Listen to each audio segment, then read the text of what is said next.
Hi friends, గోధుమ రవ్వతోని కమ్మటి vegetable upma తిన్నారా? ఎప్పుడైనా వాటికి కావాల్సిన పదార్థాలు గోధుమ రవ్వ, ఉల్లిపాయలు, పచ్చిమిరపకాయలు, టొమాటోలు, ఆలుగడ్డలు, క్యారెట్, కొత్తిమీర, కరివేపాకు, అలాగే క్యాప్సికము, పల్లీలు, శనగపప్పు ఇవన్నీ కావాలి. ముందుగా స్టవ్ మీద ఒక ప్యాన్ పెట్టుకొని గోధుమ రవ్వను మంచి వాసన వచ్చే వరకు వేయించి పక్కన పెట్టుకోవాలి. అదే ప్యాన్లో నూనె వేసి వేడి చేసిన తర్వాత ఎండుమిర్చి, ఆవాలు, జీలకర్ర, తర్వాత పచ్చిమిరపకాయలు, పల్లీలు, శనగపప్పు, కూరగాయలన్నీ వేసి బాగా వేయించుకోవాలి. వేయించుకున్న తర్వాత కొద్దిగా పసుపు వేసి, ఉప్పు వేసి, టొమాటోలు అన్నీ వేసి వేయించుకోవాలి.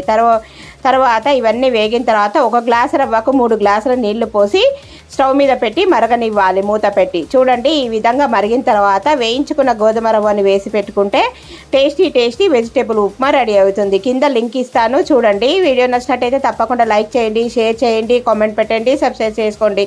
థ్యాంక్ యూ ఫర్ వాచింగ్ గుమగుమలాడే టేస్టీ వెజిటేబుల్ ఉప్మా. కింద లింక్ ఇస్తాను చూడండి. Thank you for watching.